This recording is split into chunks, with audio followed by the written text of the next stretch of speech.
I want to thank everybody for being here tonight. This is one of my favorite types of shows because I have the pleasure and the honor and I can't tell you how excited I am to be able to interview so many authors of so many wonderful books. When I was very young, for me, reading was an escape. I was able to escape into other realities, other dimensions, other worlds in many cases, and it was a place where I found myself, where I could be safe and secure and have adventures, and it was a great, wonderful gift when I finally learned how to read. I think I was all of 3 or 4 years old. Later on, reading became almost a necessity as far as school went, though I didn't think much of the books that I read. But since college and 2 master's degrees and a lot of extra years, I have always brought my love of reading along with me wherever I've gone, whatever I've been involved in. And since school, I have found that reading has supplied me with wisdom, with insight, with knowledge, with challenges. I have returned to a great love of my life, which is reading, and I'm very fortunate in that I read very, very fast. So I'm able to go through a lot of books in a very short period of time. And, when I become obsessed, it's really a little frightening of the number of books that I will stack up and read my way through. Recently, I met someone who had a whole bunch of authors that he knew that had written books that were right up my alley, which is, of course, the esoteric and the metaphysical. And so I've had a most exciting couple of months here where I've been able to plow through books and then talk to the people that put them together, that wrote them, that gathered the knowledge, and that I was so thirsty for. Tonight's guest is a very unique and amazing man. He's a gifted author with deep interest in exoteric and esoteric aspects of the symbolism in today's reality. And I have to tell you that his books have opened my eyes dramatically. The first one into the fact that I don't know as much as I'd like to know about the Masonic order and their rituals and their philosophies. And the second book, which is the one we're going to talk most about, is Symbolism. And I don't think that I will ever look at a movie the same way twice. He has opened my eyes to a lot of things that I really never considered before and I didn't look for. And that's what I think is so phenomenal about him. His first book is The Royal Ark of Enoch, and that's the impact of Masonic ritual philosophy and symbolism. And it was his first book, and it was a product of 20 years of research. And then he published his second book, Symbolism, A Guide to Esoteric Imagery in Popular Movies. And he's currently writing a second edition to that because there are so many more movies to go into. And he's also writing another book on, it's called A Pact with the Devil, the story of Elizabeth Byrne Black and her involvement with the occult, black magic, and the dark arts. So he's prolific. He goes over an amazing spectrum of material to use, and I have to say, I have been so educated by reading his book and so surprised, and I have to go back and relook at all these movies to recognize the symbolism that was there, and I never even noticed it, but maybe a part of me did, and it was just a matter of my opening my eyes to it and bringing it into my consciousness. So I want to welcome you, Robert, here to the show. You are an amazing man, and I'm so thrilled to be able to talk with you about your books. Well, thank you, Barbara, for having me on the Nightlight. I really appreciate being here. Thank you for that wonderful introduction, and it's my pleasure, and I'm looking forward to tonight's show. Me too. I just, and also, I consider myself well educated, and yet that's I guess one of the biggest stumbling blocks of being intelligent, thinking you're intelligent, because you are suddenly reminded of the fact that you're not. And that's what your book did to me. Well, thank you. That's very flattering. I really appreciate hearing praise like that. It makes the journey of writing them. When I hear things like that, it makes the journey of writing them, both books, of course, all worthwhile. When I hear things like that, that's what makes it worthwhile for me. Well, it's I've been in this field for 50 years, so I've read a lot, I've experienced a lot, I've done a lot, I've written myself, and to suddenly have something as casual as the movies brought up, and of course I've seen every movie that you had written about, which was really a cool thing for me, and yet you saw greater depth in them, you saw symbology in them. What blew my mind so much was that we actually are pre-programmed for archetypes. And that is something that it never occurred to me. Well, that's right. When you're talking about things like the archetypes, these, of course, come off the tarot cards, astrology, mythology, religion, magic, sorcery. This is all part of what, Carl Gustav Jung called the collective unconscious. And this is just, things that are just so ingrained in our unconscious psyche as a whole. That we're not immune from them, and these movie makers and filmmakers incorporate these images and these ideas and these symbolisms very subtly in movies to really impact our unconscious mind, our conscious mind. And you can even make an argument in some cases, and I do in the book, that even the filmmakers may not even be aware that they're doing it. In my experience in the research, they are very aware of what they are doing, and this material is definitely intentionally placed. It's just too overwhelming to write it off as coincidence. But it's definitely in there, and the whole book, Cinema Symbolism, just documents this mythology, this astrology, numerology, Hebrew Kabbalah, mysticism, sorcery, just these, real arcane, themes, the archetypes. You'll find these in cinema from time to time, especially in characters who are very well known. These characters are very archetypical. And again, they really, these are the characters we always remember, the Darth Vaders of the world. These are the characters that really just stick out in cinematic history. The movie makers are definitely aware that of this material and are placing it in there. Sometimes exoterically, but a lot of times very esoterically beneath the celluloid surface is the best way for me to describe it. Well, yeah, and it I think what really blew my mind was when I realized that when we're talking things like Alice in Wonderland and The Wizard of Oz, and then of course all the Star Wars and all of the Matrix series and the Lord of the Rings. I mean, it's almost as though they had a template, and they knew that we were programmed to that template, and the closer they held to that template, the more popular their movie would be. That's absolutely correct. When you're talking about things like the Matrix or the Star Wars movies or the Lord of the Rings, this is, of course, these movies incorporate numerous elements of the monomyth of Joseph Campbell. This is the hero's journey, the solar mythology, the astrological journey of the sun. You will find this in modern religion, such as Christianity and Judaism, the redemptive savior figure, the Christ archetype. That this is Luke Skywalker, Neo, and Frodo Baggins.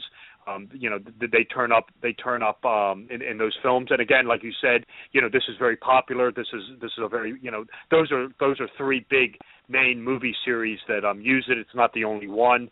Oh, they're not the only ones. But yeah, that's a very popular archetype. I'm trying to think. Those three, 12 Monkeys with with Bruce Willis also incorporates the same symbolism, and Alice in Wonderland and the other one you mentioned, Wizard of Oz. And you can throw the Lovely Bones into that as well, the Alice Sebold novel. That was made into a movie by Peter Jackson a few years ago. The concept of the Gnostic journey, self-awakening, self-realization. What I describe in the book is basically Gnostic Ascensio, climbing the ladder of enlightenment. You'll find it, and when you break these movies down with this mythology, armed with the mythology, you'll find a lot of parallels going on within these movies, and the same powerful themes, somewhat reoccurring again and again. Yeah, and I never would have put Alice in Wonderland in the same grouping as The Lord of the Rings or The Matrix or whatever, and yet it all fits now. And also, though, a great many of the authors of all of these books had Masonic training or were in the Masons or had knowledge of the Masonic symbolism. Right. A lot of the authors were very, that's very true. Some of them were Freemasons. Some of them were very influenced by the esoteric. You look at people who wrote, like James Bond's author, Ian Fleming, was heavily influenced by Aleister Crowley, who was this very mystical Freemason, more well-known through his associations with these other secret societies known as the OTO and the Golden Dawn.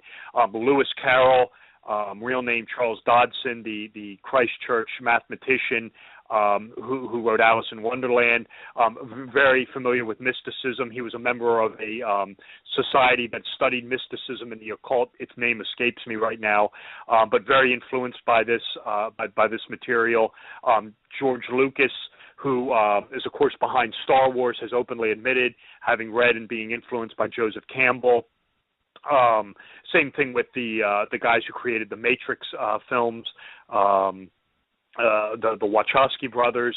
Again, the Matrix is just, and the whole trilogy is just overloaded with Gnostic and numerological and occult symbols. Bram Stoker, Dracula, he was a member of the Golden Dawn. So you will definitely find, even when in the concepts, where the movie is based on the novel. A lot of times the author was heavily influenced by the occult or the mystical or the numinous, in various ways. Oh gosh, yes, and with the Wizard of Oz especially. Oh yes. And if you would, I know I read the book, so I know what you're talking about, but a lot of my audience hasn't. So, one of the things that I found fascinating was why don't we take the Wizard of Oz and sort of break it down a little bit so they will see where the symbolism is and understand what was the message that was subliminally being given to people while they were being entertained by a fairy tale. Right. Well, The Wizard of Oz was written by a man named L. Frank Baum, and he lived at the turn of the last century. This would have been the turn of the 20th century, and he was a member of something known as Theosophy, or the Theosophical Society, and this was not necessarily what I would go so far as a secret society. It was more of a philosophical society founded by a Russian mystic named Madame Helena Blavatsky. She's the main force behind this. What it was in a nutshell was, and just so I don't dwell on this too long, but you should have some background on this. It's basically neo-Gnosticism was what Theosophy was.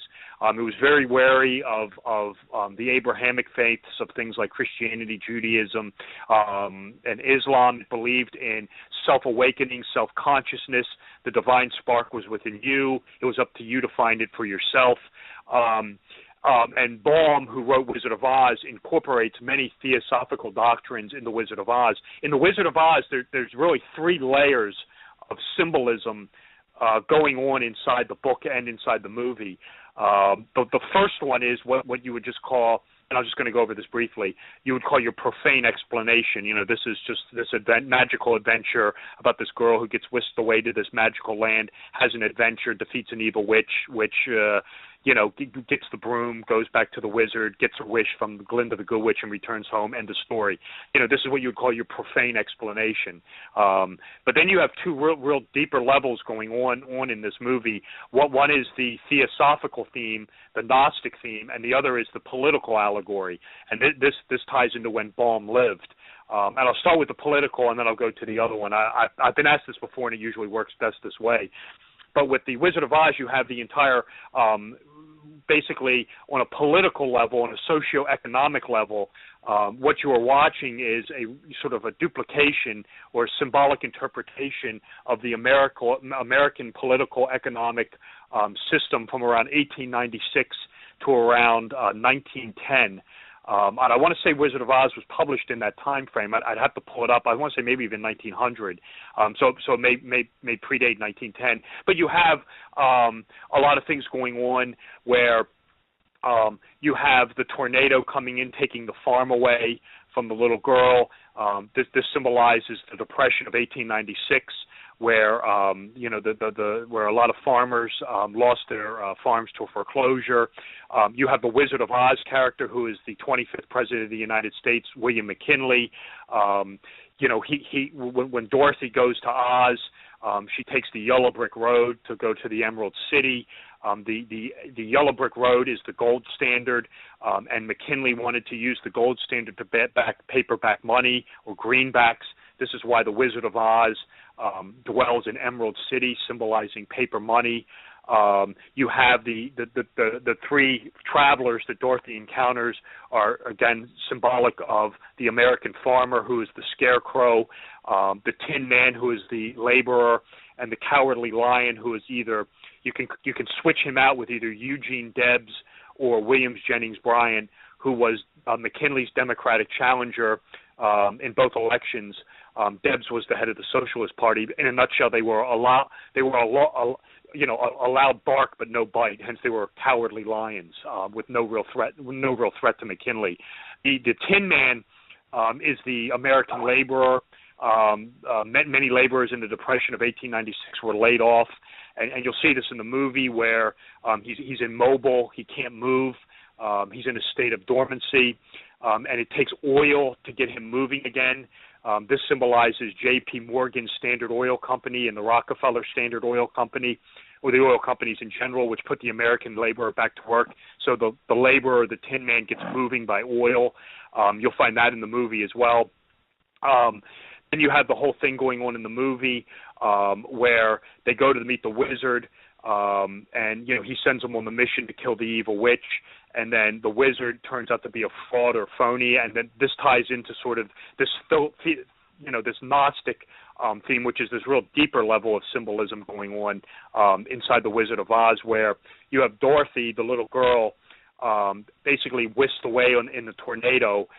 This is, she's taken upwards to this magical land to experience gnosis or self-revelation. This would be, for Dorothy, the revelation or the epiphany that there's no place like home, which she has to learn for herself by going on this Gnostic magical, adventure in Oz. You will find this also. You will find this exact same theme in The Lovely Bones and Alice in Wonderland. But you have symbolism going on with this, with the golden path, or the yellow brick road is the golden path of religion. And this comes straight out of Blavatsky's theosophy movement, where the golden path of religion leads to the false messiah or the demiurge. The demiurge in Gnosticism was the lesser god, and of course this was the idea that organized religion leads to a false messiah, who is of course the wizard, who's a fraud. You have this ties into the ancient mystery schools, where Blavatsky wrote about that in order to navigate the ancient mysteries and receive gnosis, you had to have a brain, fortitude, and courage. And of course, this is why Dorothy is assisted by three travelers who want intelligence, courage, and a heart. This again comes out of theosophy. And then of course you have the two witches in Oz, the Witches of Oz. The two witches, and they're in the book, and it's only one in the movie. The witch who is the white magician, if you watch the movie, has the pentagram on her wand with the 1 point up and the 2 points down. That symbolizes white magic. When the 2 points are up and the 1 point's down, that's the goat of Mendes, or dark magic. And then in the book, you have the witches who assist Dorothy on her travels. The two positive witches, the two witches who use the white magic over the north and south, and this symbolizes ascension, what you would call Jacob's ladder, or the ladder of Minerva, where you go up and down to receive gnosis or enlightenment. And of course, they assist her on her travel. The two witches in Oz, and the ones killed right away, who are the black magicians who use the black kabbalistic magic, are of the east and west. And of course, this symbolizes stagnation. You can't achieve Gnostic ascension or enlightenment by moving left to right. You have to move up and down on the ladder of Minerva. This is also the ladder of Mithras in the ancient mystery school of Mithraism. So you have this entire allegory going on with the Wizard of Oz, with this whole Gnostic mystery school initiation theme, where Dorothy has to go through this adventure to receive enlightenment, gnosis, which she does at the very end. Where she realizes there's no place like home. The phony demiurge, the Wizard of Oz, the lesser god, is revealed to be a fraud. He decides to take her back to Kansas in a hot air balloon, and again, being the false messiah, this symbolizes to Blavatsky, and Baum would have been clearly aware of this. That the religion is nothing but hot air. This is why the demiurge, or the lesser god, rides around in a hot air balloon, because religion's nothing but hot air. And then you'll find this in the movie also, and this is another little Freemasonic mystery school incorporation, where at the very end of the movie, when the wizard reveals himself to be the fraud, but turns out to be kind of a friendly character. Nevertheless, he's trying to be intimidating, but once he's exposed, sort of says, I think he uses the line of, "I'm a good man, but I'm a very bad wizard." And he gives Scarecrow wants the brain, and he gives him the diploma. And of course, McKinley, who the Wizard of Oz symbolizes, was a Freemason. And you'll find this in the Wizard of Oz in the movie, that when Scarecrow gets the diploma from the Wizard of Oz or McKinley, Scarecrow actually recites back to the Wizard of Oz, or the Freemason, what's known as the 47th proposition of Euclid, or the Pythagorean theorem, A squared plus B squared equals C squared, which is the symbol of a Masonic worshipful master. So you'll find that little piece of Masonic symbolism going on at the end of the Wizard of Oz in the movie. And there's other symbolism in it. You have the concept of, and this ties into the political allegory, where Dorothy's in Oz at the very beginning with the Munchkins, and the two little leagues come out dancing in front of her, and the male league, I think, is the Lollipop Guild, and the other one, the female dancers, are the Lullaby League. The Lollipop Guild is the is unionized labor, which was being developed and being cultivated at this time, and then the Lullaby League is the sleeping. This is why the Lullaby League is. It's the sleeping yet awakening women's suffrage movement. That was coming into effect at this exact same time when Baum was writing The Wizard of Oz. So that's some of the symbolism of The Wizard of Oz. It's a whole chapter in the book, and you'll have these. These three levels of symbolism. The one of just what you would call the profane explanation. This is probably the one most people are used to. It's just this story of this adventure of this girl going on this magical journey. But you have this dark, deeper political allegory of late 19th century, early 20th century, American politics, and then of course the Gnostic mystery school initiation into the mysteries, self-epiphany, self-revelation, theosophy being presented in The Wizard of Oz as well. Yeah, I think what I found fascinating, and it's a book I've read over and over and over again, not only for myself, but for my children and then my grandchildren. I never caught, and this is one of those things where you just, you see it in the movie and you assume that's how it's written. Originally, the ruby slippers weren't ruby, they were silver. Well, that's right. Yeah, that's right. That also has symbolic meaning. The slippers in the book are actually silver, and this ties into what was known as the Free Silver movement. It ties into also the gold standard. with the yellow brick road being the gold standard and the free silver movement basically treading on the gold standard. It's the same sort of concept of using silver to back paper money. I talk about it more in the book, but yeah, in the book they're silver, and also you have the symbolism going on with the moon, the sacred feminine, with Dorothy, with the silver slippers. They were changed to red, I believe, in the movie, and it was simply done for aesthetics. I believe I read somewhere that the silver slippers didn't show up well on film on the yellow brick road. It looked like she was barefoot, or you couldn't see her feet. You couldn't see Dorothy's feet, so they just changed them to red. But yeah, in the book, it's silver slippers, and that has two meanings as well. It's politically, it's the free silver movement, and then also silver ties into the moon. And there's a biblical passage about this. There's a passage within Theosophy about the silver, about the great chain of being, with a silver cord departing the material world. I talk about it more in the book, but yeah, it also has Gnostic tie-ins as well. Yeah, no, it's and what I found fascinating was that you don't just take it on one level. You go into the tarot and the symbolism there, and you go into the astrology, and you go into that aspect of it. And in many of the movies that you looked into, there were symbols for the Piscean age giving way to the Aquarian age, which I found fascinating. Oh yeah, the concepts of of ages, of age changeovers, of reawakening. Yeah, absolutely. You will find astrological themes, astrological archetypes. You'll find this in the Matrix.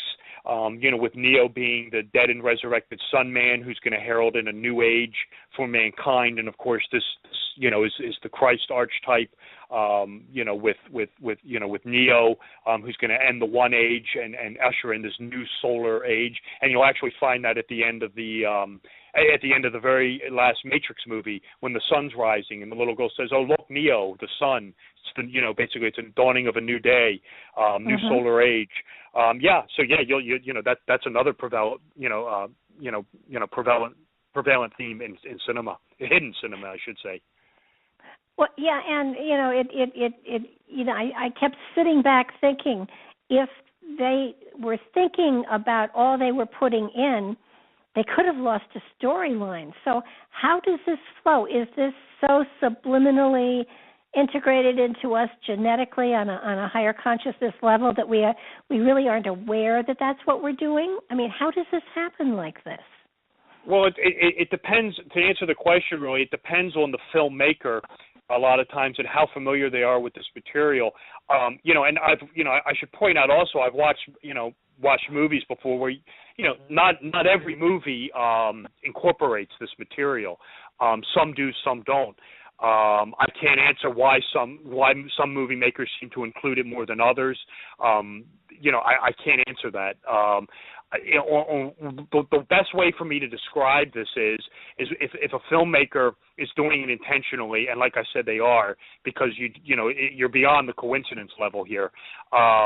To me, incorporating this material, it's like the best way I can describe it is it's like an architect incorporating sacred geometry into a building. The astral alignments, the alignments to the equinoxes, the solstices, potentially an astrological alignment. And it's the same sort of thing with the movies. By incorporating these themes, these symbols, this mythology. What they are doing is they are taking a piece of celluloid and a movie and turning it into this sublime masterpiece. They're turning a movie into mythology. It's really the best way I can describe it. Like I said, I believe it's being intentionally done. You will not find it in every movie. I live by the creed of when in doubt, throw it out. I've watched many movies over and over again where I didn't see enough to worthy of discussion, but and the book really, the Cinema Symbolism book is really the movies that I really could pin this down with, where I could see that this was obviously going on. And believe me, Barbara, it takes more than one viewing a lot of times to pick up on this stuff. I've even watched a movie numerous times, and even have been done with it, been done with the analysis, and I'll go back and watch it again and have missed something and think, oh gee whiz, how did that one get by me? So that's happened. But you could say that the reason they're incorporating it is because you'd have to really ask them, but my take on it is it's really turning the movie, the piece of cinema, the piece of celluloid into the sublime piece of mythology. And like I said, not all movies do it, but the ones that do it really are the ones we seem to remember. Well, the ones that you kind of went through in your book, most of them were movies that have stood this test of time. And I'm wondering, is it that they had that pattern that we are unconsciously familiar with, and so we resonate to it, or was it done? I'm trying to figure out if this is just something that has been embedded in us since the beginning of time, or if it's something through evolution and everything, that this is the pattern that works for us, that we live our lives by. I mean, most of us would like to think that we go through, that our lives are, we're young, we grow, we get disappointed, we overcome our growth, we meet Prince Charming, and we live happily ever after. Right. Well, I think, when it comes to things like the collective unconscious of Jung, of Carl Gustav Jung, what he basically said is that these are themes, things like religion, magic, astrology, sorcery, that are just so embedded in our collective unconscious we can't help ourselves. But I believe a lot of movie makers are aware of this, are very familiar with the occult, are very familiar with this material, so they're incorporating it because they know subconsciously we're hooked on it. I have documented in the book as well where a filmmaker has incorporated this material, and it was obvious the filmmaker had no knowledge of the material, so you could even craft the argument that the filmmaker was influenced by it. So on one level you can say, you can go both ways with it. You could say, well, maybe the filmmakers are just not aware of what they're putting in, but I don't believe that. I think they're aware of what they're doing, and like I said, I think they're using this arcana, this ancient themes, this esoterica, just to really create a sublime masterpiece, and kind of reveal to the subconscious mind, perhaps what the true mythology is going on. I mean, when you become aware, in Cinema Symbolism 2, which is what I'm writing right now, some of the movies I'm talking about, I'm going into more of an alchemical theme. I mean, once you become aware of the symbolism and what to look for, it becomes very obvious on screen. I mean, you could just see that this is completely intentionally done. The filmmaker knew exactly what he was talking about, knew this material, incorporated it correctly. But if you had no knowledge of what to look for, it would go right by you. So, to me, the filmmakers are definitely incorporating it to basically create a masterpiece, the same way Da Vinci would incorporate sacred geometry and ratio into his paintings, things like that. It's really the best way I can describe it. Well, one of the series of movies that that I saw the Masonic influence in were the National Treasure films. Oh yeah, of course. Oh my goodness, yes. The National Treasure films. The National Treasure 1 and National Treasure 2, these were movies that I analyzed in the Royal Arch of Enoch book. This is the first book I wrote. And I know you wanted to really more talk about the movies, but I'll just briefly go into this quickly. Yeah, it was. This is my first book that I wrote. It's called The Royal Arch of Enoch, and the thrust of the book is I presented this historical anomaly that a high degree of Freemasonry known as the Royal Arch of Enoch was incorporating elements and components of the lost Book of Enoch when it shouldn't have been. When the Book of Enoch, the Ethiopian text, was lost to Western civilization, yet Masonic ritualists were incorporating components of the Book of Enoch into this particular higher degree. And I wrote that book, and what I really wanted to do was I sort of traced the history of Masonry. I got into the rituals. I traced the history of Masonry, brought it up to modern day, brought it up to the United States, got into the Masonic architecture of Washington, D.C., things like that. And I wanted to end the book and kind of bring the Royal Arch of Enoch up to modern day. So I did. The final chapter is sort of what I would best describe as Masonic, Enochian, solar symbolism in movies. And the two movies, some of the movies, I think there's about 5 or 6 movies in the final chapter, but 2 of them that I took on in Royal Arch of Enoch was National Treasure 1 and National Treasure 2. Oh, and yeah, this is these movies are very Freemasonic in nature. A lot of Masonic symbolism, not what you think is going on. The Royal Arch, you have to be a little bit familiar with Royal Arch ritual symbolism. I'll just go into this very quickly.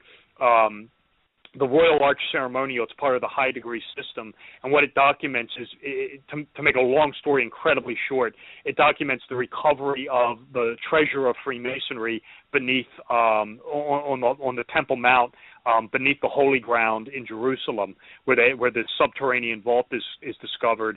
And make a long story short, treasure is discovered, the treasure of Freemasonry. If you wish to see this ritual on the big screen, it's the first National Treasure movie, where the treasure of Freemasonry is discovered beneath the Holy Ground in New York, in the subterranean vault. It's literally the entire Masonic ritual on screen. So if you ever want to see a Masonic ritual presented from start to finish on screen, it's the first National Treasure movie. It's the Royal Arch ceremonial. The Royal Arch ritual is the 13th degree in the Scottish Rite system. It's the 7th in the York Rite system. And if you're a Freemason or you're familiar with this degree or you're not and you want to just see it on the big screen, just check out the first National Treasure movie. National Treasure 2 also has a lot of veiled esoterica that's very Masonic. Again, it ties into Royal Arch mythology and philosophy, but the 13th degree has to do with the restoration of wisdom. And I'm just plowing through this material very quickly. And in National Treasure 2, when they need the wisdom, they go to Chapter 13, O'Reilly's book. That's a clear reference to the Royal Arch ceremonial. At the end, the president tells them to take a look at page 47. Again, this is a reference to the 47th proposition of Euclid, which is the emblem of a Masonic worshipful master. So, exoterically, people will see, the little Masonic adventure going on and using the founding fathers and all that. Believe me, there's a lot more deeper Masonic ritual and symbolism going on in those 2 movies. You will see this completely paralleled in the first Da Vinci Code movie, or the only Da Vinci Code movie. And this is, again, another film that I took on in Royal Arch of Enoch, It's the final chapter. And it's the same theme. Every time they need wisdom or a clue or knowledge, the number 13 pops up on screen. And again, this is a reference to this 13th degree of the Scottish Rite, known as the Royal Arch ceremonial. I'm not going to belabor this with a lot of time, just suffice to say that if you understand the ritual and its symbolic meaning and its underlying philosophy, it's the restoration of all wisdom. So a lot of times these movies, if they're Freemasonic in nature or esoteric, if wisdom is needed or required, the number 13 will always pop up. And believe you me, the first Da Vinci Code movie is literally a shrine to the number 13. I'm just trying to think off the top of my head. The Mona Lisa is kept in Hall 13, which has the clue on it. The guy's Rolex, when the keystone is in the back of the van, and that's another Royal Arch emblem, the keystone.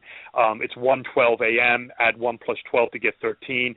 And there are numerous other number 13 references throughout the Da Vinci Code movie.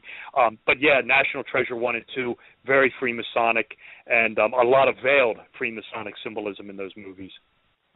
Yeah, no, it was, I'm fascinated with Freemasonry. I had no idea as to the different degrees and the different arches and all of that. And, of course, Enoch got me because I have studied Enoch and Ezekiel and stuff like that, so that sure. It became very fascinating. But, when I started to get into your book, I realized that my background was just not strong enough to really be able to interpret everything that you were throwing at me. So I went to the easy one, which was the movie book. Yeah, well, I've had a couple complaints on the Royal Arch that it may have been a little too intense. I tried to, in the first 3 chapters, kind of give, in Royal Arch, sort of like a background on Freemasonry. I have a chapter, where I just tried to give a little of the back history of Freemasonry to make it so that a person who had no knowledge of this material could come to it. But yeah, there's a lot going on with it, with the differences in the degree systems, the differences between the high degrees and the Blue Lodge, where people wonder where these degrees come from. They completely contrast one another philosophically, the high degrees and the Blue Lodge. It's a lot going on. The Royal Arch of Enoch, it's a 700-page book. It's the first book I wrote, and the final chapter of Royal Arch of Enoch it delves with Masonic symbolism in film, and cinema symbolism was literally born out of that chapter. I talked about in Royal Arch of Enoch movies like what we were just talking about, the National Treasure, Da Vinci Code, being there with Peter Sellers, which is the Solar Journey, Excalibur, the King Arthur movie, that the King Arthur legend is another solar allegory. I do the Monty Python movie in cinema symbolism. I know. Yeah. No, and then I wanted to, when I got done Royal Arch of Enoch, there were these other movies that I wanted to talk about that not necessarily were Masonic, but were still very overloaded with these esoteric themes. So I literally started writing cinema symbolism right off the bat, and as it would turn out, Barbara, when I was writing cinema symbolism, I wanted to talk about more movies, but I thought, good God, this book will just go on forever and ever. I remember when I got done writing the Star Wars chapter, the Lord of the Rings chapter, and the Matrix chapter, I was originally going to do the Harry Potter material, and I thought, oh, there's just no way. I just thought, this book will never end. So I excised out the Harry Potter material. I excised out the C.S. Lewis material. And as I speak to you right now, I'm actually writing 3 books at once. The Cinema Symbolism 2, which you mentioned at the top of the show, my first work of fiction, the Burned Black novel. I'm writing that as well, and I just started writing a new book on Freemasonry, where I'm going to fill in some of the backstory behind the Royal Arch of Enoch, some more of the Masonic history. So I'm actually writing 3 books right now. But yeah, Cinema Symbolism is brand new. It's been out for about 2 months, and I'm real proud of it. And I know we were talking on the phone the other day, yes. And I'm glad you liked it so much. Oh, I loved it, and it made me look with different eyes. Somebody in the chat room has a question. They said they were thinking that the Masonic went back to the Knights Templar. You want to fill them in on if there is a connection and what it is? Yeah, sure. If you don't mind me talking about it, I know you wanted to do a little of the movies, but I don't mind answering the question. If you would like me to, it's going to take me. I'll try to do it as fast as possible. Make a long story short, what you have going on, and I'm just going to try to do this as fast as possible. But I want your listeners to understand that I'm really plowing through tons of material here. Like I said, if you want to really get into this, check out the Royal Arch of Enoch book. Freemasonry. Modern-day Freemasonry, as it comes to exist today, was born in 1717 in England. This is degrees 1, 2, and 3. This is what is known as the Entered Apprentice degree, the Fellowcraft degree, and the Master Mason degree. After you complete the Master Mason degree, and in some lodges you have to take a catechism on it, in my lodge you did, then you're a Freemason. Then you can hold yourself out as a Freemason. And this is 1717 England. What you have right after this, a Presbyterian minister, a Calvinist named James Anderson, writes what's called the Constitutions of the Freemasons. And he traces, and it's legendary, I have to stress this, he writes this legendary history of Freemasonry, and he traces it back to the biblical stoneworkers who put things together like the Tower of Babel, traces it to the Egyptians, to the Gothic cathedral builders, et cetera, et cetera. Years later, in France, a man named Andrew Michael the Chevalier Ramsay writes his Oration of 1737. this is key because it's out of this oration that the high degree system is born.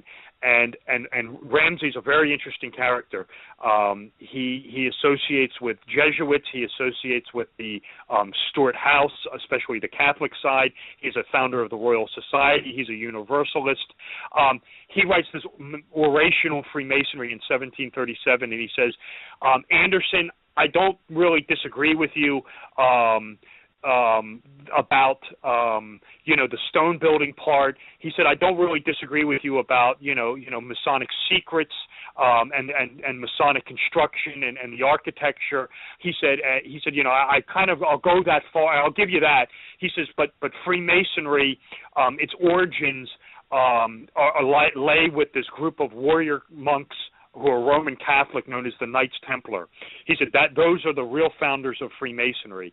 And what he says is, he said when the Templars were over in the Holy Land, they came into contact with holdovers from the ancient mystery schools of Eleusis, Mithras, Pythagoras, Zoroastrianism, Sufism.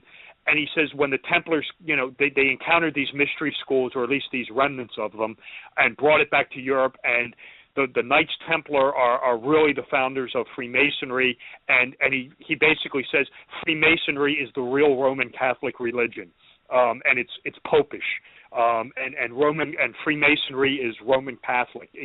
That's basically, he injects this whole Knights Templar Roman Catholic element into Freemasonry, and it's from his oration in 1737 that the higher degree system is born, and this comes in the 1740s. And the high degree system, it's originally known as the Rite of Perfection, and this deals with a lot of things that completely go against the philosophies of the Blue Lodge, where you had equality, egalitarianism in the Blue Lodge. In the higher degrees, you have things of papal monarchy, Jesuitism, Templarism, royalty, monarchy. The higher degree system is cultivated by the Society of Jesus as part of the Counter-Reformation. I'm just plowing through a ton of material here, but in a nutshell, you have this entire Roman Catholic Jesuit high degree system that is born out of Ramsay's oration. The 25 degrees are eventually midwifed into the United States, and these 25 degrees are basically the backbone of what becomes the Scottish Rite and the York Rite, and there is this, I talk about it much more in the book, between the difference between the two high degree systems, with concepts of papal monarchy, kabbalistic apotheosis, Gnostic essentio, royalty that you will find in the higher degree system that is sort of out of the Blue Lodge system. They are very much different philosophically. So Ramsay is the guy who really interjects this Knights Templar Roman Catholic element that you'll really find more in the high degree system than you will in the Blue Lodge. Okay. Well, most of us, have a very basic background, I have to say, in Freemasonry, and it was my understanding that the Knights Templar, they were the foundation for the Freemasons, and you went from there. But in essence, you're kind of saying that. Well, it depends on who you want to talk to. When the Blue Lodge is set up in England in 1717, you really won't find too much of a Knights Templar theme going on in Blue Lodge Freemasonry in England. You have to remember, in England in 1717, Roman Catholicism, the Knights Templar were hated. Anything Roman Catholic was expunged from the country. The Henrican settlement had basically thrown the Roman Catholics out of the country. In 1701, you have the Act of Settlement forbidding Roman Catholic from sitting on the English throne. In 1605, you had the Jesuits plotting to blow up James I. The Jesuits plotted to overthrow the country in 1588 with the Spanish Armada. So anything Templar Catholic was hated in London. It was very much on the down low. It was frowned upon. The Jesuits come along years later, and again, these are the guys who are charged with the Counter-Reformation, which is the polar opposite, which is the destruction of the Western civilization, destruction of the Protestant Church, destruction of England by any means necessary. So in 1717, you have Freemasonry becoming very prolific, very English, very popular, very non-denominational. So the Jesuits seek to destroy this, but of course they do it through their whole tactic of subterfuge by creating this sort of Jesuit-themed high-degree Freemasonry that becomes very popular on the continent of Europe. What they are essentially doing, to make a long story real short, is the entire purpose of the high-degree system and Templarism within the higher degrees was to restore the Catholic side of the Stuart monarchy back to the throne of England. That's really what their political motivations were behind the higher degree system of Freemasonry. You will find this political allegory going on in the higher degree system. It's a very long story. It ties into the works of a man named Elias Ashmole, who was an English Freemason who saw a lot of political allegory going on in the Blue Lodge, symbolism as well, with the death and resurrection of Hiram Abiff. To him, that was the death and resurrection of the Stuart monarchy with Charles I. So you have this whole thing with the Blue Lodge being very non-denominational Christian, or really not even Christian. It's really deism is what it's set out to be, based on these sort of Judeo-Christian stories from the Bible. That's better what I'm trying to say. But it's deism. It's English. It's very popular. Anyone could join it. And basically, years later, the higher degree system was a way to Roman Catholic size, I guess is the best way for me to say it, Jesuitize Freemasonry and give it this heavy Templar. Because people forget, remember, the Templars are all Roman Catholic. These guys are the Pope in white robes, basically. So anytime you hear, Knight Templarism and Templars, that's just another name for the Vatican. So it was just, this way for the Jesuits to sort of cultivate basically what you could best describe as Roman Catholic Freemasonry. Okay, gotcha. That was one hell of a history. Well, that was me going as fast as possible. Well, you took us through several centuries, but I actually think I followed most of it. So. Well, there's a lot more to it. I could get into it, but you ask me anything you want to. Like I said, I wrote a 700-page book about it. I get into much more detail in the book, but you're going to find when you delve into these Masonic rituals, there's a lot of allegory going on. Both astrologically, solar symbolism, astrological symbolism, political symbolism. It's a very intense subject, and like I said, the Royal Arch was 20 years of research, and I'm writing more on it. I'm doing another book right now on Freemasonry called Freemasonry and the Path to Babylon, where we're going to get into more of this, Jacobite, Jesuit themes in the higher degrees, things like that. But you ask me anything you want to. If you want to go back to the movie book, we can do that too. Yeah, I do think I would like to do that, but I think that it's time for a break. So if you're okay with that, we'll take a short break and then we'll get back to it, okay? Welcome back, everybody. Yes, it was not a commercial. We just took a break. Actually, just listen to some music. Yeah, actually the music is by a friend of mine, Cynthia Jordan, who's a very talented artist, and she kindly has said to me that I could utilize her music on the show, and I have absolutely been terribly greedy and used tons and tons and tons of it. So, but she's an amazing artist, and I think most famous for writing Jose Cuervo, You Are a Friend of Mine, but she's also very talented on the piano. In a lot of the books and in a lot of the places, you take symbolism back to ancient Egypt, which I found fascinating. Sure. Let me. I'm going to answer your question. Let me just point out also, because I know we were just talking about Freemasonry. I don't know if you or me mentioned this during the show. I'd just like to point out that I am actually a Freemason. that's important for people to know, that I'm not just some guy who's, talking or anything. I am a Freemason. I've been involved with it almost 20 years now, so I just want people to be aware of that. I am a Blue Lodge Mason. I am also in the Scottish Rite as well.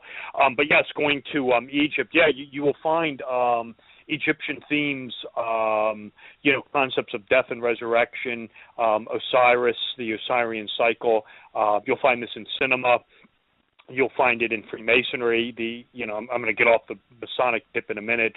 The Blue Lodge ritual, the death and resurrection of Hiram Abiff in the third degree Blue Lodge is a duplication of the myth of Osiris being killed and resurrected.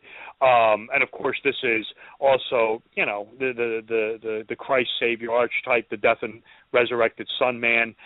You will find very Egyptian themes going into Egypt in the Back to the Future trilogy, which is very Egyptian. The Sun family of the McFlys against Biff Tannen, who is Typhon, who is the enemy of the Sun. I get into you have to understand a lot of background on Egyptian mythology, which I do present in the book. But a lot of symbolism going on in the Back to the Future trilogy, which is decidedly Egyptian. What's the other one? My mind's drawing a blank on that's very Egyptian also. The Omen trilogy, or the yes, oh my goodness, yes, the Omen films. Okay. The Omen films deal with a lot of astrology, astrotheology. There's some very heavy Egyptian themes in this. Thank you, Barbara, for bringing that up.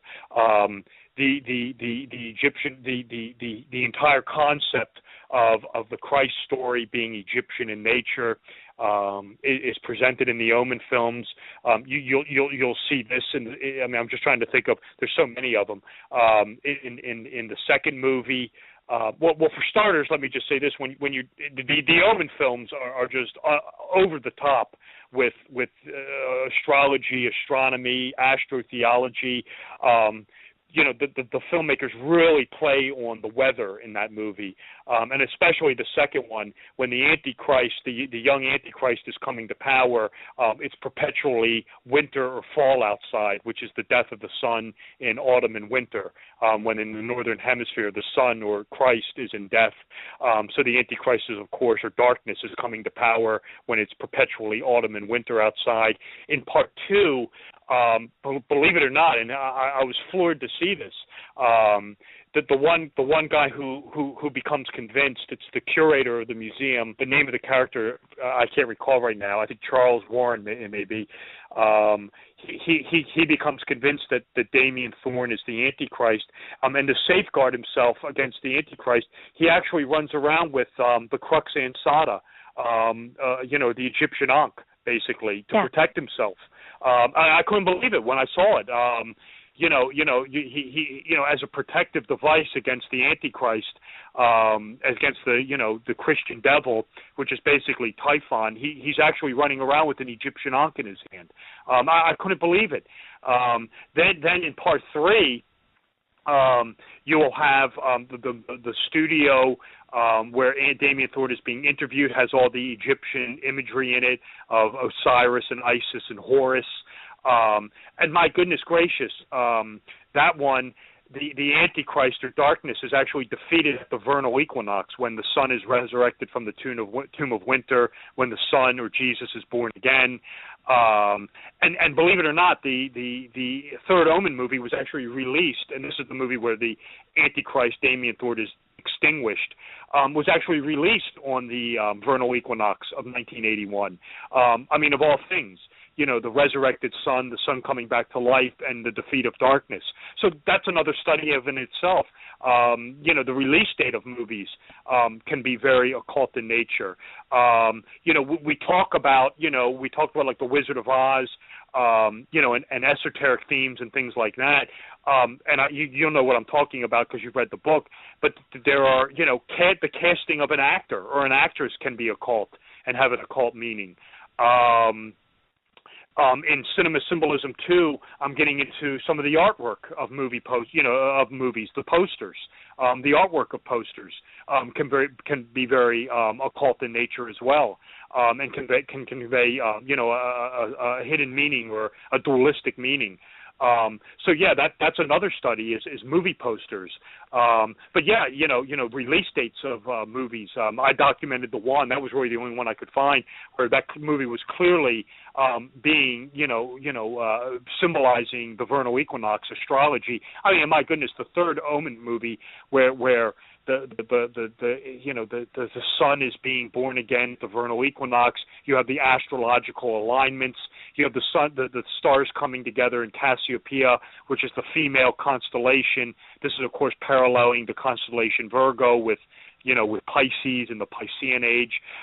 So yeah, I mean, a lot of astrological, astrotheological, and Egyptian, solar, death, solar, enemy of the sun, Typhon, with the Egyptian Ankh thing going on in the Omen. Yeah, very Egyptian in nature. You'll find it, believe it or not, also in the Back to the Future movies as well, on a sort of different level. But yeah, those movies are also overloaded with the same sort of theme, where George McFly is the, father of the younger McFly, who is the sun child, Horus, the solar hero.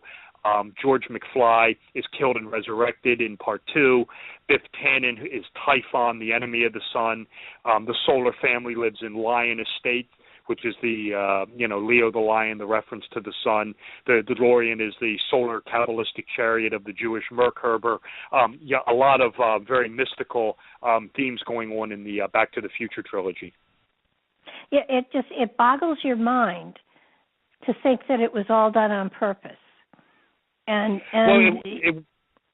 go ahead. I'm sorry. It can't possibly be, because everyone has to have the same, everybody taps into the same collective unconscious.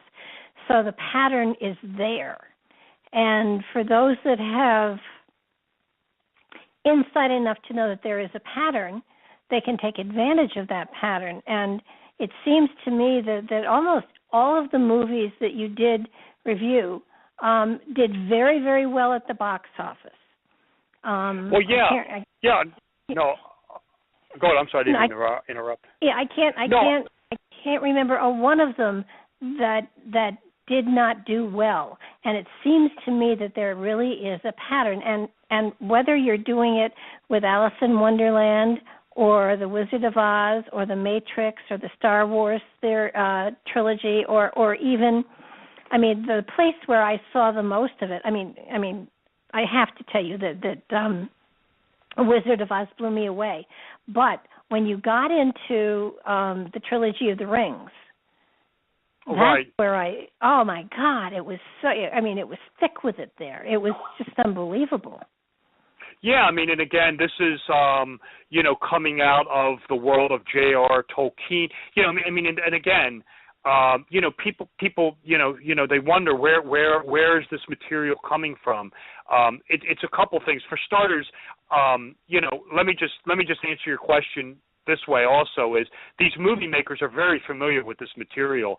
I told this story before, and I'll tell it briefly on your show.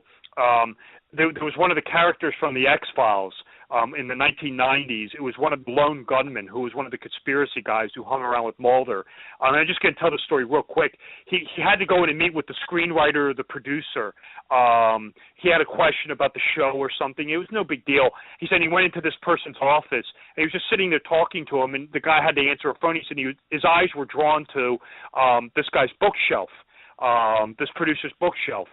And he said, I was expecting to see books on like how to write screenplays, how to write, books on film production. He said the entire library shelf was nothing but books by Aleister Crowley, Black Magic, the occult, Madame Blavatsky, Manly P. Hall. He said, so, this is all second nature to these guys.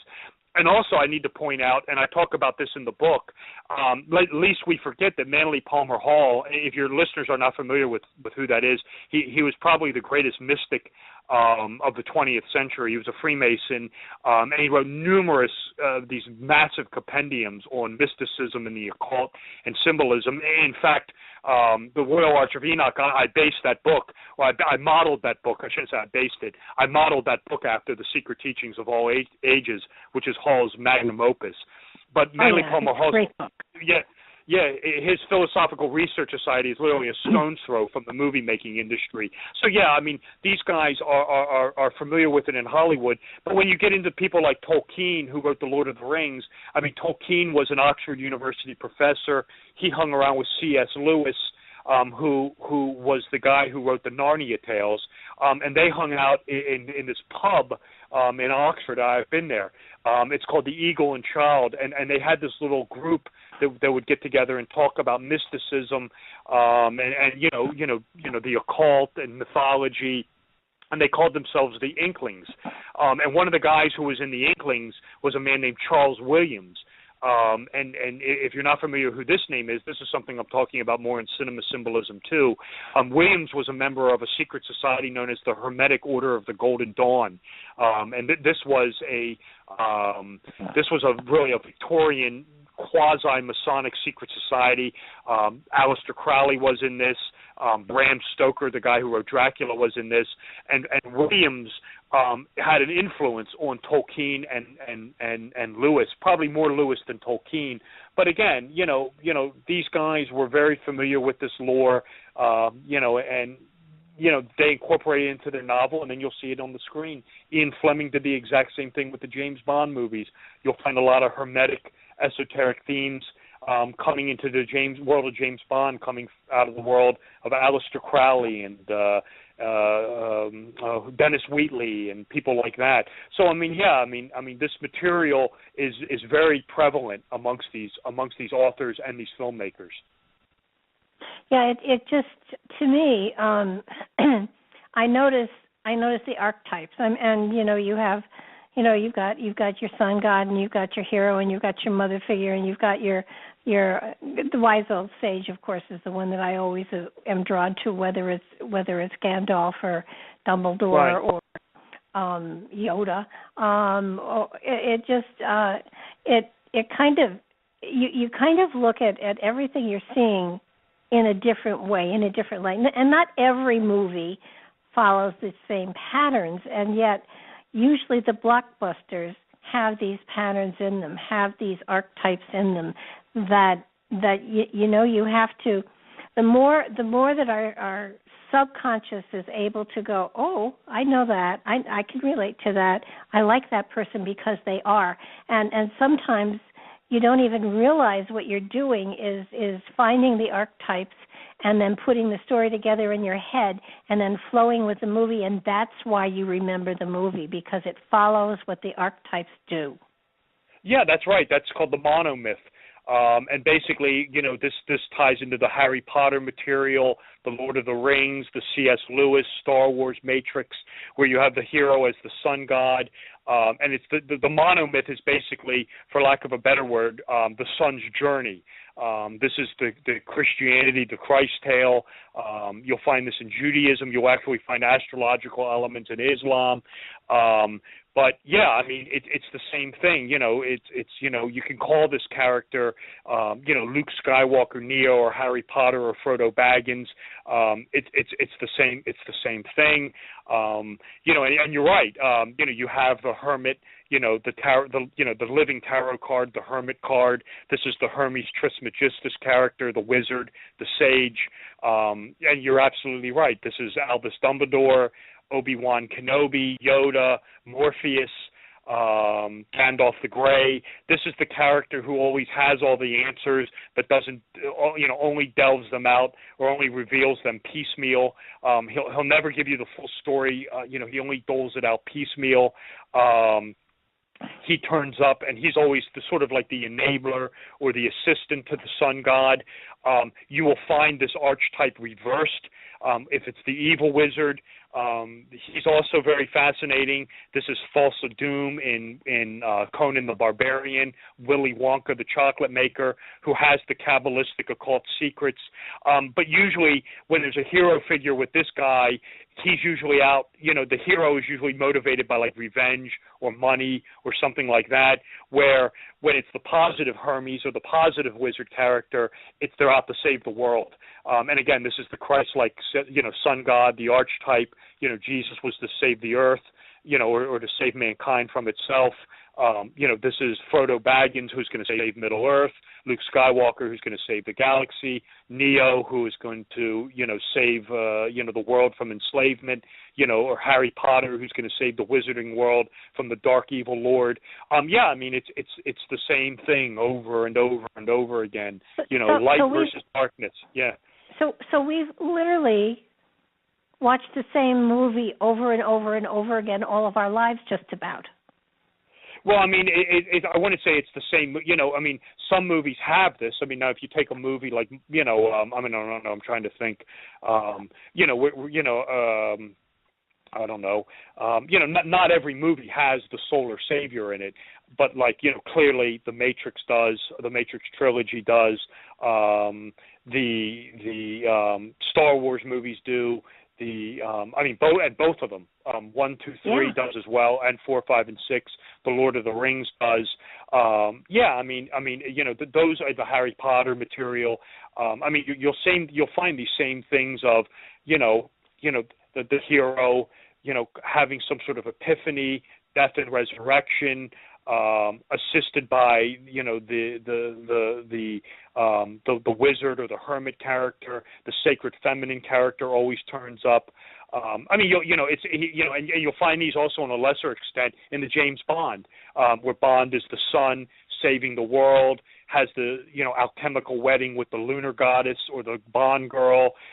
You have the hermit character in the Bond films and the movies, who is Q, who always provides the wisdom in the form of the miraculous gadget that saves Bond's life. And the Bond villains, are very occult. Auric Goldfinger, the alchemist, Hugo Drax, the dragon, Ernst Stavro Blofeld, the Illuminati character who wants to take over the world. You'll see those same themes there. But then you get into, I'm trying to think, I'm just drawing a blank where movies, you take the some of the comedy movies that I talk about at the end of the book. Clearly, like Ghostbusters, they have archetypes in them, but they're, or 9 to 5, which is basically just Ghostbusters reversed. Obviously not, solar figures, but very astrological in nature. Even still, you have, the hero, the heroine, although, they're not necessarily, or like Conan the Barbarian, he's not really out to save the world or anything. He's just trying to rescue the heroine. But even Conan the Barbarian, even though it's not really a solar figure, or the solar savior, the Luke Skywalker, the Neo character, even Conan the Barbarian is dead and resurrected, of all things. So it's a lot of these same themes going on over and over again, and you'll see. I agree with you. A lot of the big movies, the blockbusters. You look at the parallels between the Harry Potter, the Star Wars, the Matrix. It's sort of the same story, kind of told over and over again, just in different settings, basically. And I think even Lucas, this is all coming out of the world of Joseph Campbell, the monomyth, the hero with 1,000 faces. It's the same thing. It's the hero with 1,000 faces. It's the sun, the solar journey, and even Lucas said, someone asked Lucas, said, this is just the same story from mythology of the sun god, just you've taken it into the future. And he's actually hasn't. He's taken it into the past. Remember the Star Wars movies say a long time ago in a galaxy far, far away. So even that's a past story. It's just the same story with different names on it, I guess is what I'm trying to say. Okay, so this is a template that is in our subconscious. Well, it's in our subconscious, but it's in your conscious. Once you become aware of it, you'll see it. Then you'll become cognizant of it. Oh, okay, and so it comes from the collective consciousness. Where did it originally come from? Oh, we don't know. Who knows? We know that answer. We'll know the mysteries of the universe. Carl Gustav Jung just said it's been with us since time immemorial, and it just dates back to when you get into primitive cultures and things like that. The oldest adoration of them all is the sun, the moon, the stars. And of course, the reasons for this is the sun is the life giver, the savior. Without the sun, there's no life on earth. But you have trouble worshiping the sun, so you worship the moon because you can look at it. You can't look at the sun. And of course, the sun and the moon, with the naked eye on earth, are the exact same size. They're, of course, different sizes because they're different. They're further away from each other. But from Earth, they had the exact same size, just about. And then, of course, the stars. And the idea was why. Well, the concept behind it, or the motivation, I guess, is the better word, as to why they're adored, is because they're in the heavens, closer to God or the gods, depending on the culture. So, thus, the stars, the moon, and the heaven, and the planets were worthy of worship and adoration. I mean, this is Greek mythology, Egyptian mythology. I say in the Royal Arch of Enoch book, it's Christianity, Judaism, and Islam, just with new names on it, basically. So how far this dates back, and Jung, if you read Krokus stuff, Jung, he just says basically it's been with mankind since day one, and it's just inherited. It's just passed down from one culture, from one generation to the next, and it's so ingrained in our unconscious at this point in time. For basically, he says there's nothing you can do about it other than just be aware of it. Yeah, and it would seem to me that at some point in time, maybe we'll change it. I mean, if there is a template, then it is within our power to change. Of course, if it wins you Academy Awards, there's no reason to change it. I wanted to get into also The Sixth Element and The Blade Runner. Both of those movies were amazing. The Fifth Element in Blade Runner? Yeah, sure. You have in the Fifth Element, you have the concept of the sacred feminine, Sophia, known to the Gnostics. And of course, she is the fifth element. Elements being 1, 2, 3, and 4 would be earth, wind, fire, air, I guess. No, water. No, earth. Water. Yeah, that's it. Earth, wind, fire, water.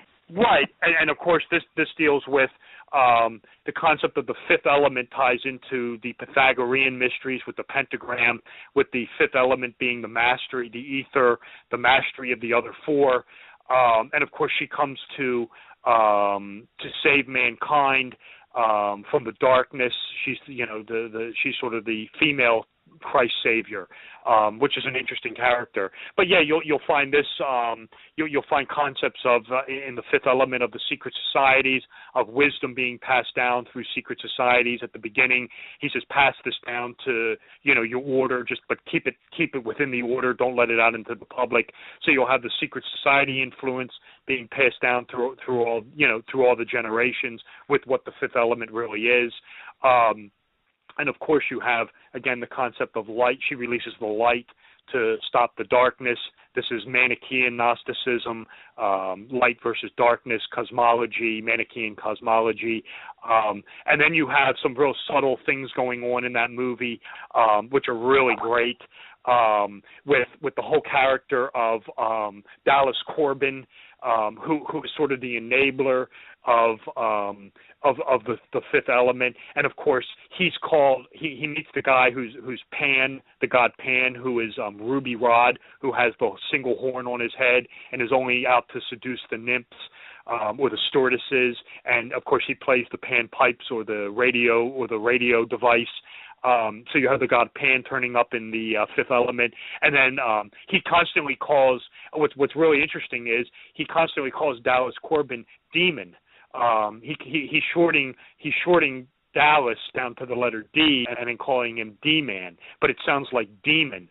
And again, this ties into Gnosticism, the concept of the daemon, or the demon, your Christian demon, which comes from this idea of a daemon, who is this sort of hierarchy, angelic, being, enlightened creature, who of course helps the sacred feminine, or is sort of an intermediary between humankind and the gods.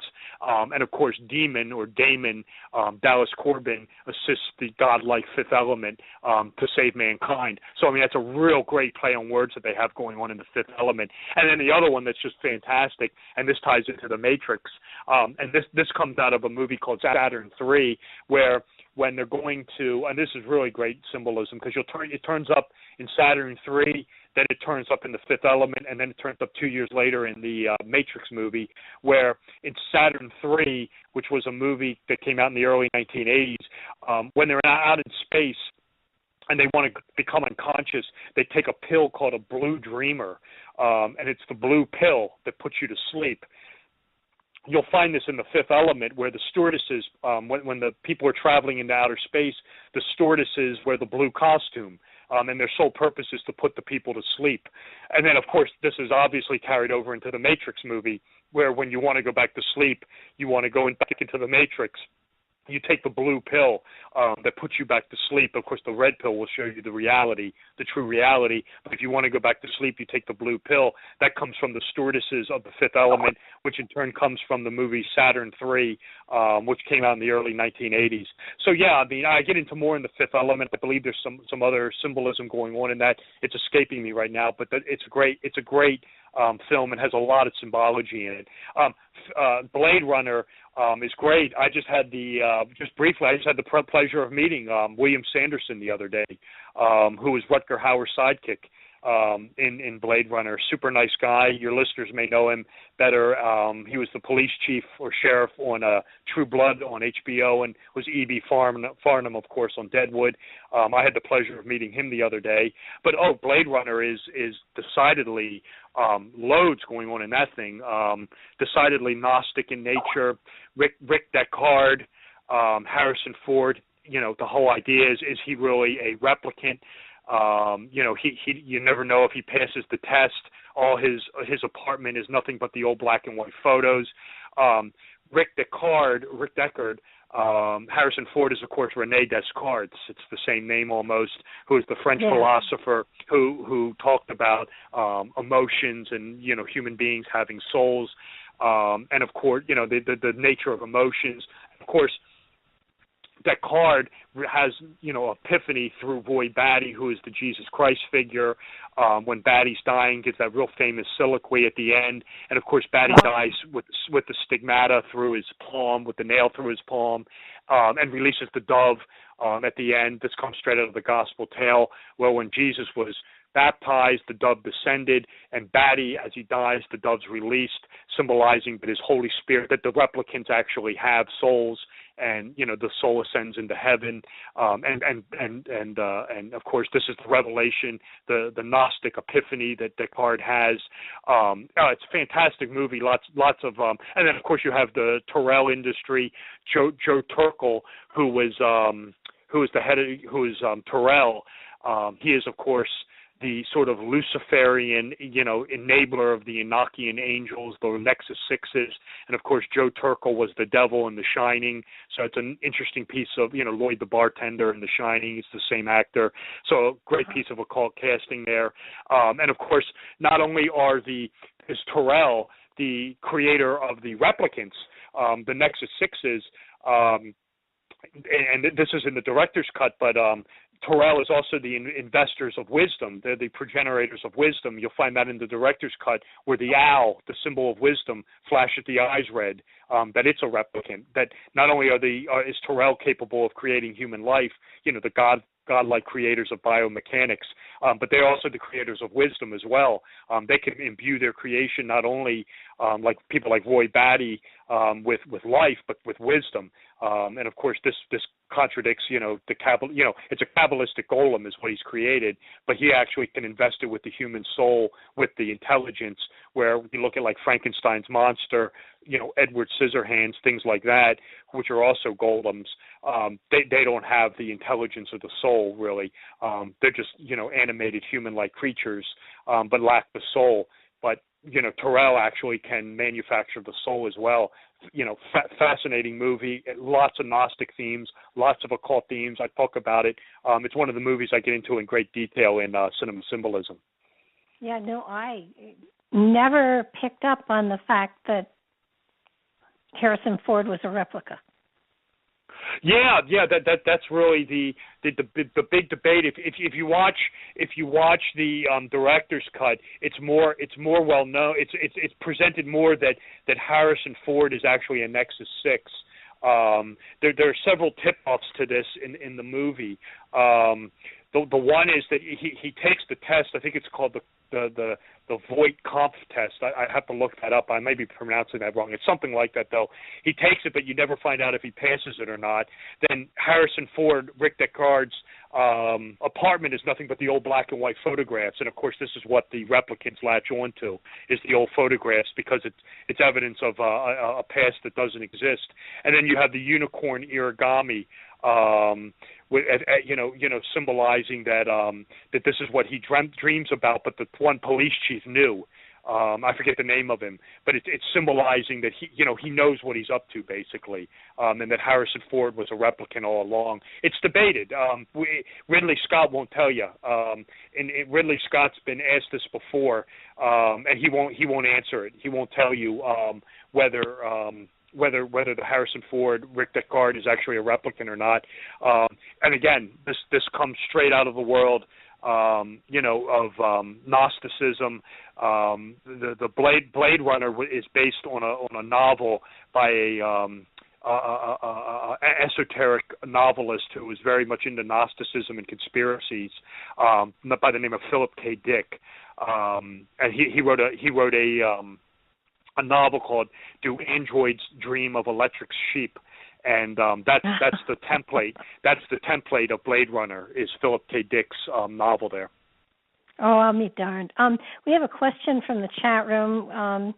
Somebody has asked, and I don't recall you doing these movies, but they have asked you about two other movies by Keanu Reeves, Constantine and the Devil's Advocate, and if there was any symbolism of either of those, if you've looked into them. Well, I'll tell you, the Devil's Advocate I've seen. I'd have to go back and watch it. It's not something I talk about in cinema symbolism.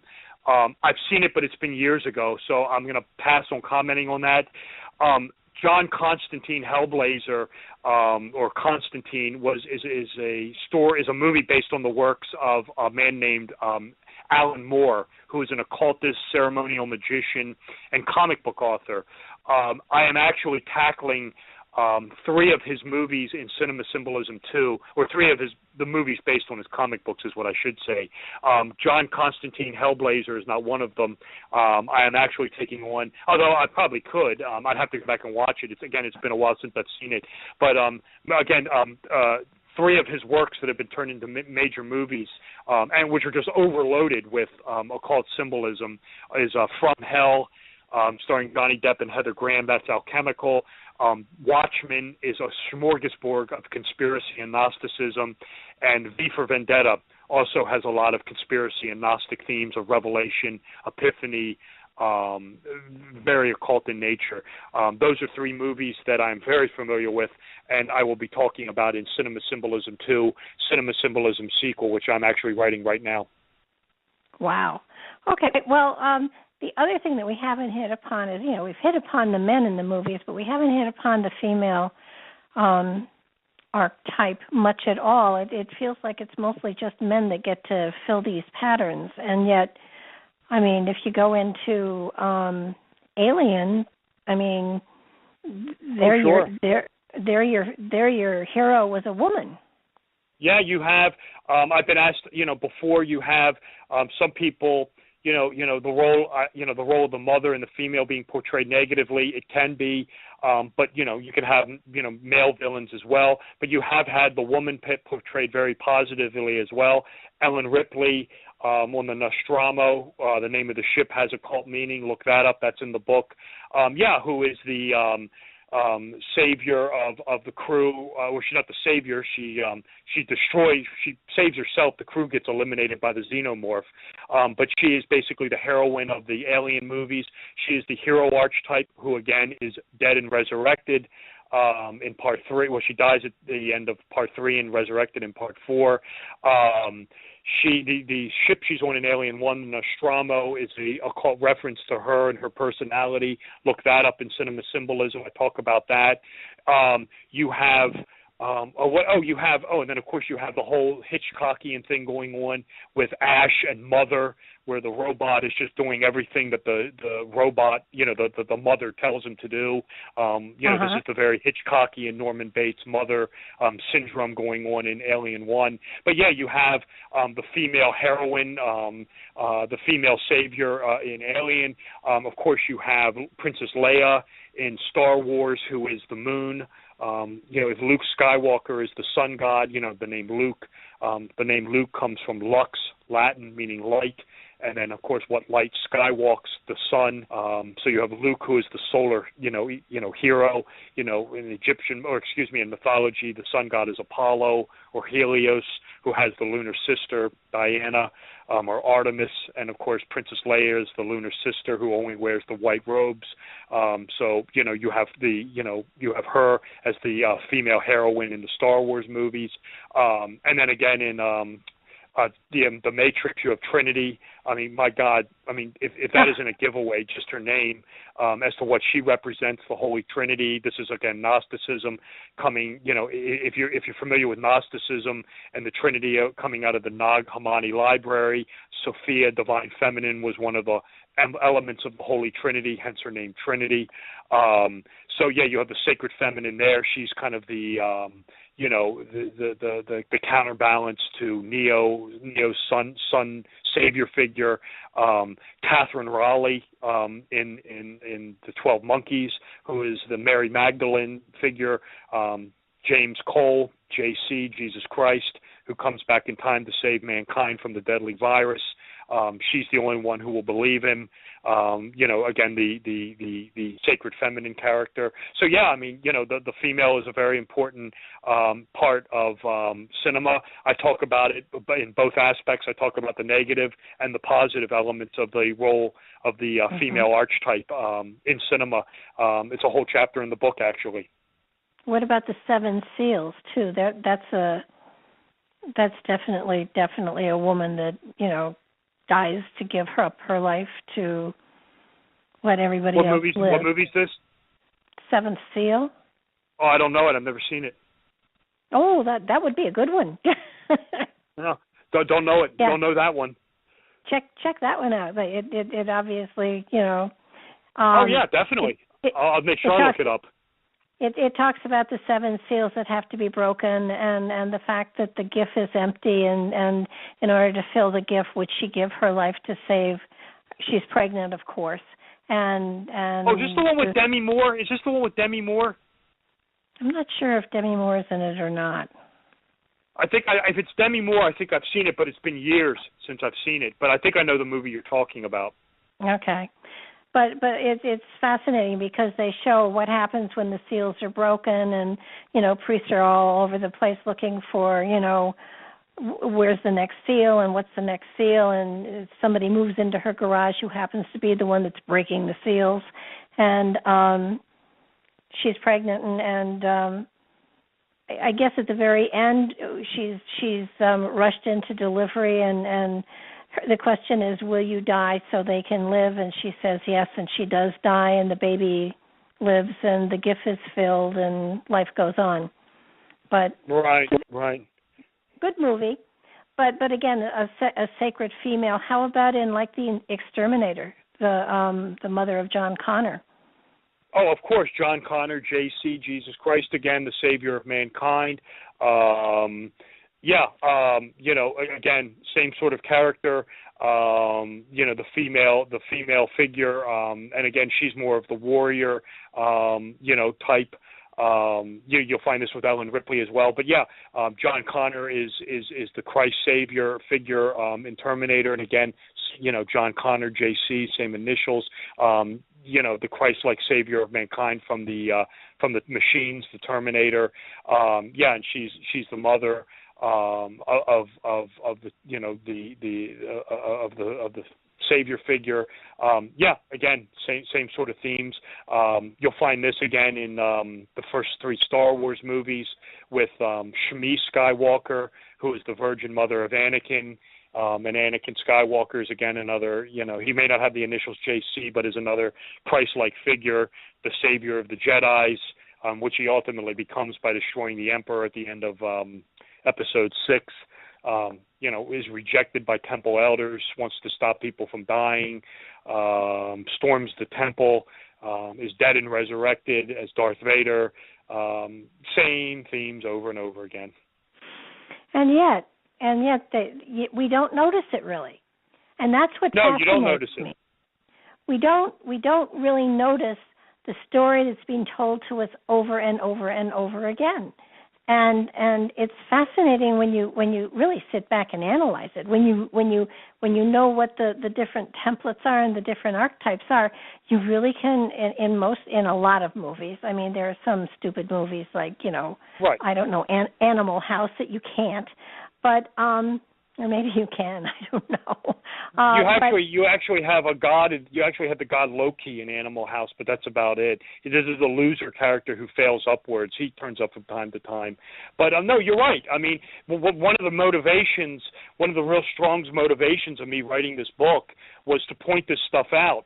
And like I said, what I kind of did was. When I was writing Royal Arch of Enoch, when you're studying this mysticism, the occult, mythology, Kabbalah, alchemy, Hermeticism for 20 years, and you write a book on it, you will start seeing it, in the movies. I mean, and when you have the trained eye, I mean, it really starts to stand out. I mean, it's not even like, I mean, if I'm just watching a movie in the background or something, I'm not half paying attention to it. That's one thing. But when you become aware of this material and you know what to look for, it'll really stand out. It won't even become concealed anymore. It'll really start standing out like a sore thumb. And you'll become really cognizant of the fact that these movie makers are doing this intentionally. A great example of this, and this is something I talk about in Cinema Symbolism, but I'm really going in depth with this in Cinema Symbolism too, is Stanley Kubrick's The Shining. Which is just so overwrought with replication and alchemical themes and transition of the self. And I mean, it's all there. I mean, and he just that movie just repeats itself from the start to finish. I mean, it's the same replication of numbers and words and color schemes. And it's just such a fascinating study. It's probably one of the out of all the movies I've analyzed, it's probably one of the most detailed studies I've ever done is Stanley Kubrick's The Shining. You have the whole alchemical transition going on from normalcy to psychopath, and then what Kubrick really does is he embeds numbers and repetition in that movie ad nauseum. What he's symbolizing is the endless repetition and the repetitive reincarnation cycle that's going on inside the Overlook Hotel, and it's such a fascinating study.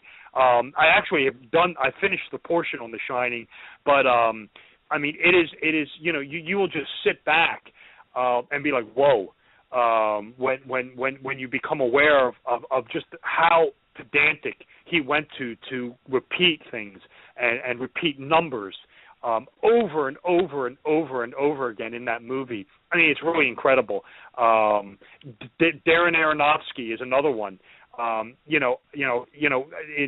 Cinema Symbolism, I took on Black Swan, which is just so overwrought with so many different themes. In fact, that movie is so overloaded with occult and alchemical symbolism, I actually had to cut it in half, and I'm actually doing the alchemical interpretation of that movie in Cinema Symbolism too, and you'll find this exact same theme in The Shining. But yeah, Kubrick's The Shining, it's just a fascinating study of just repetition, repetitive cycles, color schemes. And it's probably one of my favorite It's probably one of my all-time favorite movies. And it's in Cinema Symbolism too. I'm working on it now. I talk about it briefly in Cinema Symbolism, but just a great study in symbolism. Well, even in the Superman series and even in the Batman series, I can see the different archetypes being seen and. It's the more you look at it, it's almost a game. All right, I see this. Where's the other one? Where's this one? Where there has to be, an antagonist There has to be a wisdom or a wise man like Alfred the butler, and it to me has been it's woken me up a lot. I have to go look at all of these movies all over again because I miss a lot. No, I've used this line before. Where every time I watch a Darren Aronofsky movie, I feel like I'm playing a game of chess against Bobby Fischer because his movies are just so overwrought with esoteric symbolism. Yeah, you're right. Batman comes out of mythology. This ties into the concept of the shadow self, which is Batman. The darker self. Where the guy is, Bruce Wayne by day, but the darker character comes out at night. And, of course, he is counterbalanced by even a darker version of himself, the Joker. You have Two-Face, who is the god Janus. Catwoman is Lilith, who is just a darker version of Sophia. You've got Batman being the Christ-like savior of Gotham City. I mean, in fact, he's often referred to as the savior of Gotham City. Superman, good grief. The only begotten Son sent to Earth to use supernatural powers to save mankind from itself. In Superman 78 with Christopher Reeves, he resurrects the dead in Lois Lane. In the one they just came out with, it's not even esoteric. It's overt. You have Superman. This is the one that came out about a year or 2 years ago, where Kevin Costner and Russell Crowe were in it, where where Superman is on Earth for 33 years, and then it's when he has to save Earth from General Zod, the darkness, and of course Jesus was 33 when he was crucified. You will have Superman flying around all over the place in that movie, cruciform in front of the sun. And in fact, Russell Crowe actually even tells you this. He says, you will make them one with the sun. I mean, again, it's the solar archetype, the Christ-like savior, the sun god, who has the mystical, supernatural abilities to save mankind. Yeah, Superman is another Christ-like archetype, coming down from the heavens to save mankind from itself. Again, same theme, same theme, different names, basically.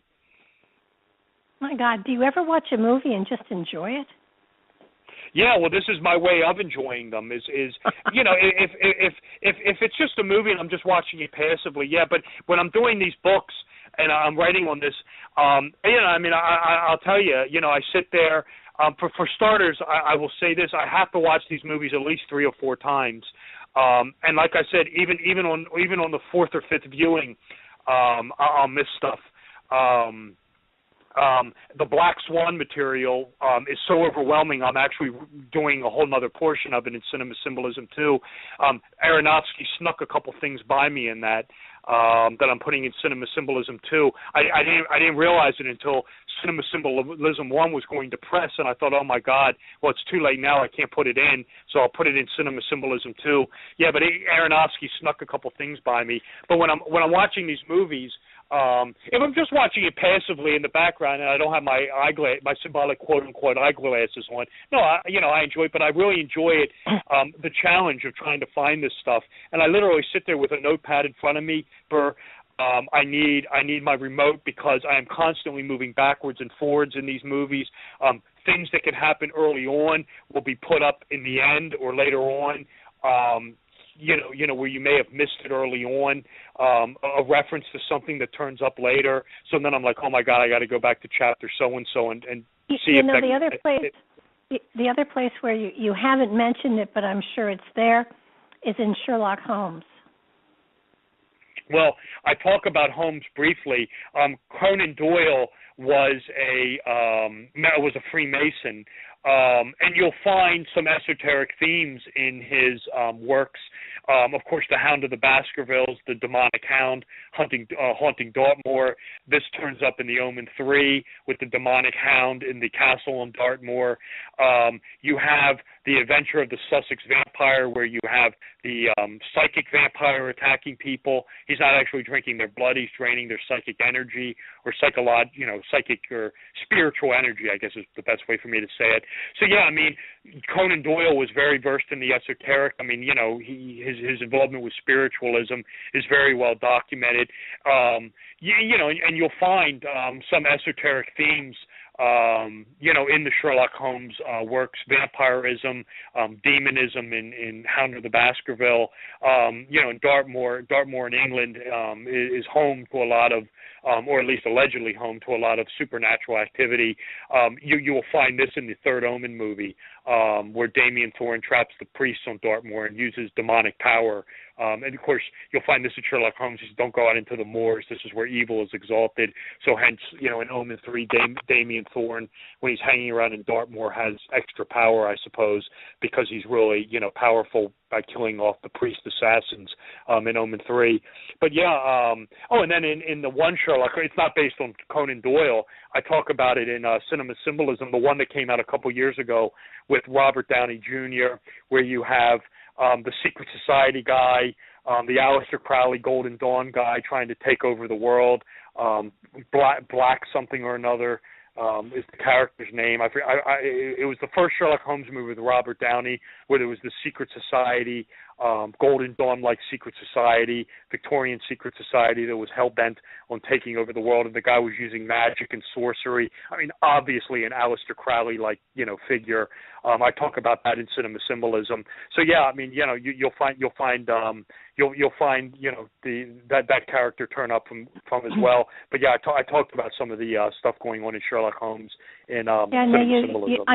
You use a lot of the very current movies, but Vincent Price did a whole bunch of them that were very, very much occultish, and I want to say that they dealt with Egyptian magic and mystery and stuff like that, and it's been around for a very long time, and the fact that you can pinpoint it in so many of the current movies and current within the last 20 years, I'm sure it's always been there.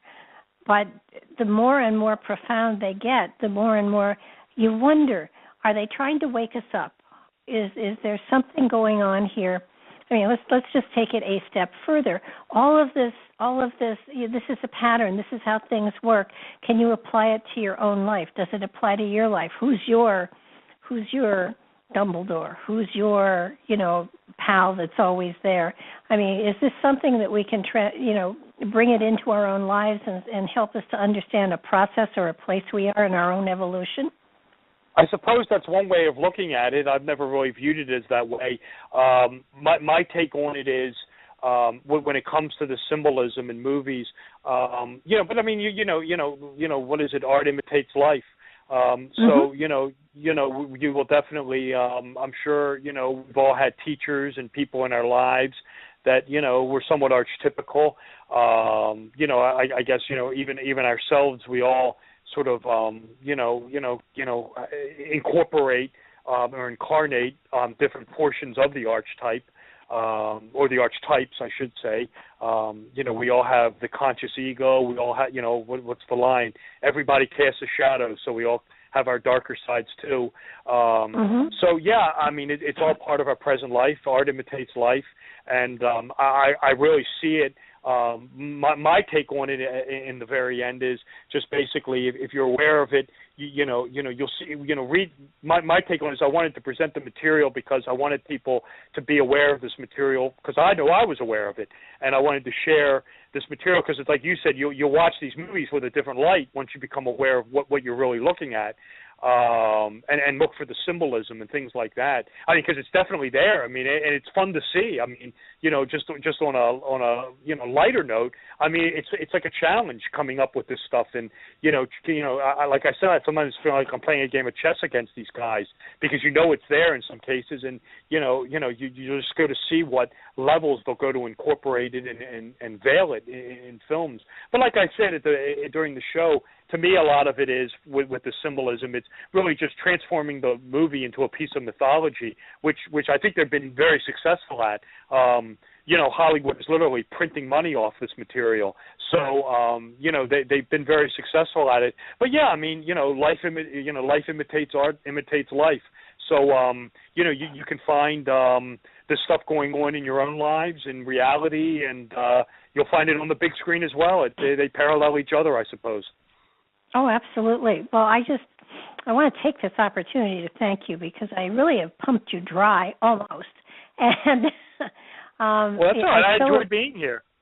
I so appreciate talking with you about all of this because it's another facet to all of this stuff that's out there that so often we casually, just pass by and we don't understand that there are always deeper messages beneath the surface, and perhaps we have to be a little more attentive to things that happen in our life, to the ways that we enjoy our free time, and the messages that are being sent to us subliminally. And you've gone through all of the wonderful material you've gone through, and the other thing that they do with movies is, products pay huge amounts of money. Apple does, so that when the movie shows and they're using Apple computers, people kind of click that into their subconscious. Well, if they use Apple, maybe I should look at Apple too. So it's another thing that is just another way of using the movies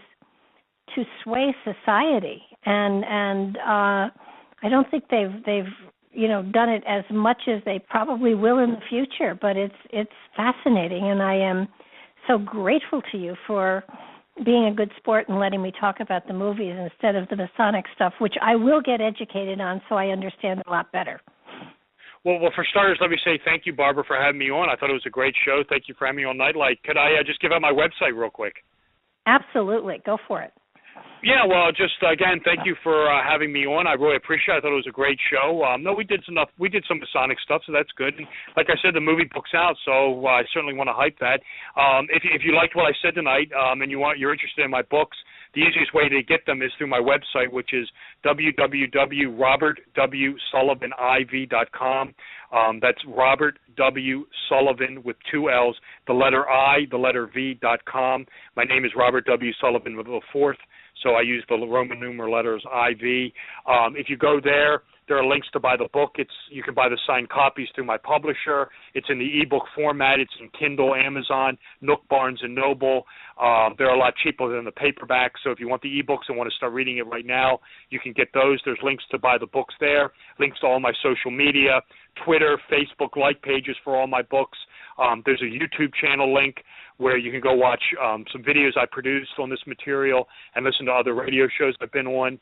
And like I said, just, links to all my social media, links to buy the book, www.robertwsullivaniv.com, all connected, all lowercase. If you like what I was talking about tonight, check out both my books. They're out right now. Signed copies can be purchased through my publisher, and the books are in all ebook format, Amazon Kindle, Barnes & Noble, Nook, and it's on the Apple iBook store as well. And thank you, Barbara, for having me on. I sincerely appreciate it, and I thought it was a great show. It was a great show, and I want to thank Mark Eddy for putting us together. And I'm going to have you back. I'm going to do more homework, and I'm going to have you back on. So, well, I'd love to come back on. Yeah, no, I'm not done with you. So, so thank you again, and thank you everybody for being here. I will be on again at midnight with Jen Young for another Nightlight show. So take a snack, get a break, take a shower, and come on back then. Thanks again, Robert, and good night. Okay, goodbye.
Daddy, where do babies come from? Honey? Mommy went to the store. Oh, well, you see, there's a mommy and a daddy, right? Right. And see, when they call Geico, they could save a bunch of money on car insurance. Oh, really? And that makes them happy? Yes, that makes them very happy. That's good. Yeah. Well, I'm glad we could have this talk, Sunshine. Geico, because saving 15% or more on car insurance is always a great answer.